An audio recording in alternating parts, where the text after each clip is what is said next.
In an enclosed and cage-like room, a man named Alderson wakes confused. The room is filled with walls that resemble circuits and has 6 doors on each surface. Alderson opens 2 doors and decides to enter on the third one, where confusion hits him once more. After looking around, Alderson is cut into squares to his demise, and parts of his body fall apart. The deadly wires fold and retract without warning. In another room, Quentin tries his luck and explores a room where he meets Worth. A door opens, and Dr. Holloway enters, but Quentin immediately attacks her. He quickly apologizes for his behavior, but Holloway remains scared and terrified. Shortly after, Lev and Ren join them. While Quentin calms Levin down, Holloway checks on Worth, who is severely wounded from the drop.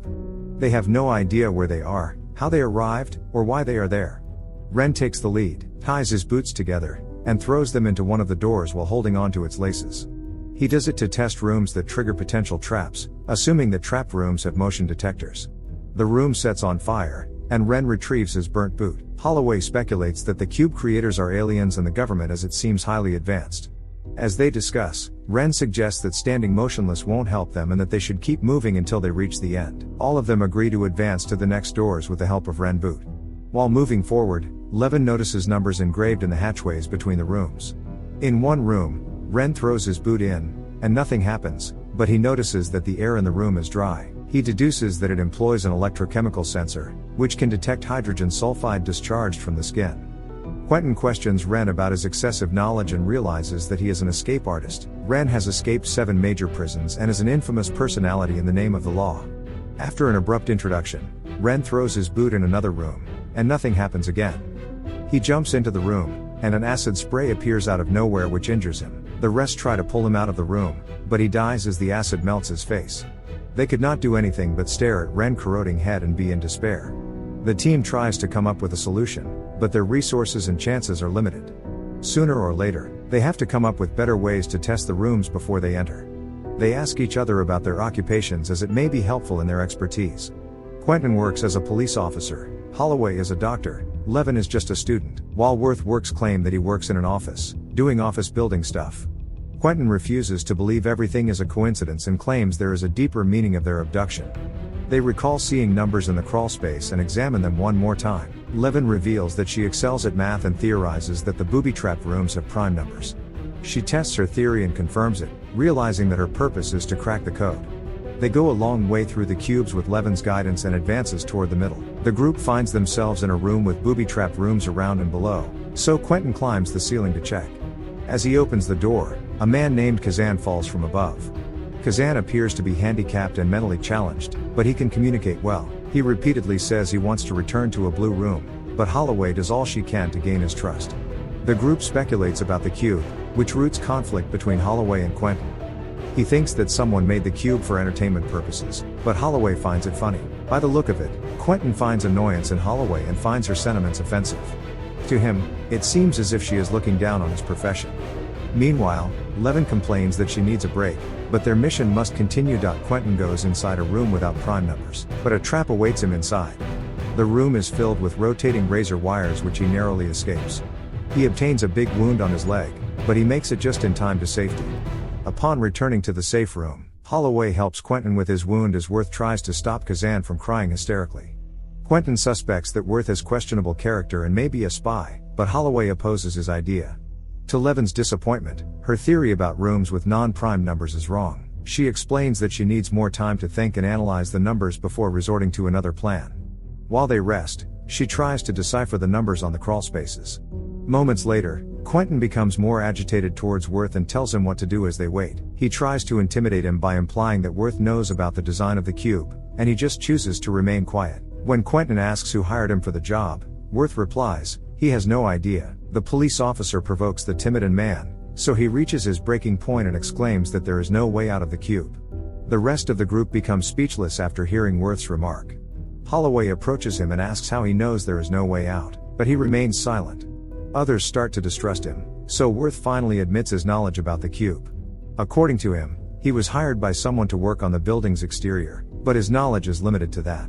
After the shocking revelation, Quentin lashes his anger onto Worth and beats him up. The women try to get sense into him by saying that they need Worth to advance into the rooms. He provides information about the dimensions of the cube's exterior, which is 434 feet, which has 26 rooms on each side, totaling 576 rooms. With that information, Levin realizes that the numbers in the crawlspaces are Cartesian coordinates that represent the room's positions. They can use it as guidance to plot the edge of the cube and where they stand. The group begins to move closer to the edge despite the prevailing traps in the cube. Sometime after, they encounter a sound-activated trap that unleashes dangerous wires when a noise is heard inside. Quentin announces that they should leave Kazan behind because he is unpredictable, but Holloway refuses to leave him. As a compromise, they instruct Kazan to cover his mouth all the time while they are in the sound-activated room. Worth is the first to descend to the room, and he slowly opens another crawlspace so they can be safe. Levin and Holloway are the next to go inside, and Kazan follows. However, he goes in a different direction, causing Holloway to slowly come for him. She instructs Kazan on what to do, and he fortunately abides. When it's time for Quentin to descend, Kazan calls out to him, causing the traps to go off, but Quentin narrowly escapes death. As soon as he reaches safety, he beats Kazan, but Holloway reprimands him. He turns on her, and they have a heated argument that ends with Quentin slapping her. Levin breaks off their argument when she reminds them that there is a bigger problem than they should be minding. When the group finally reaches one of the cube's side edges, they notice a space between the entryway and the outside shell. The place is completely dark and hollow, so Holloway volunteers to investigate. Worth securely ties a makeshift rope onto her before she descends into the unknown. The cube rattles while Holloway is hanging outside the room, and she nearly falls.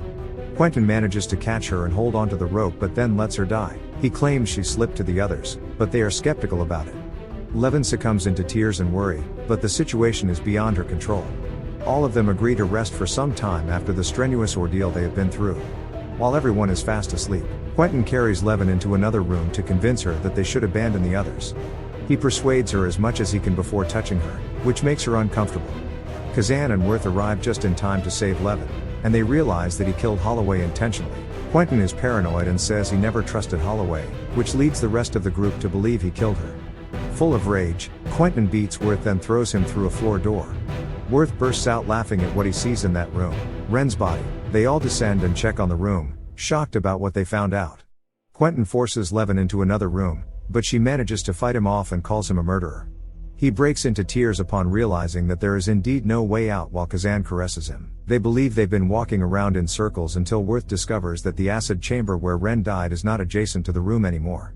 The reason for the tremors is the movement of the cube and gives Levin an idea. Levin also surmises that traps are labeled by powers of prime numbers rather than prime numbers. She explains her theory and starts her computations, but she cannot solve large numbers by memory quickly. To their surprise, Kazan admits that he is an autistic savant capable of mentally performing prime factorizations.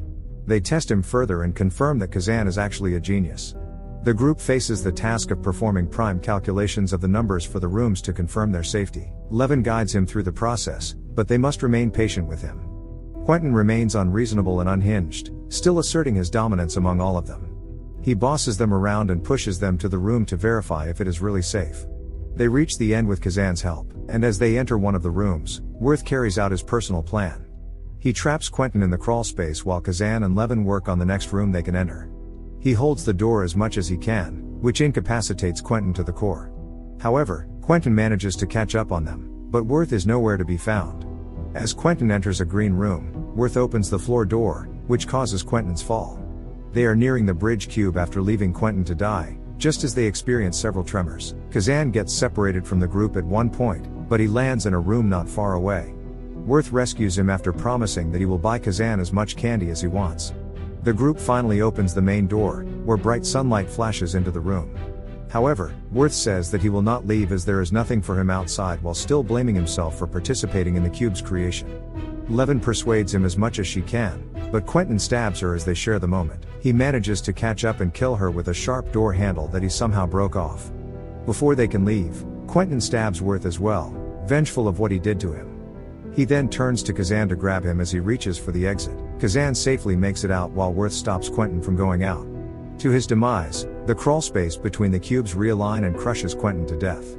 Kazan has no idea and capacity to grasp what has happened. He slowly walks into the light, unaware of what his fate holds.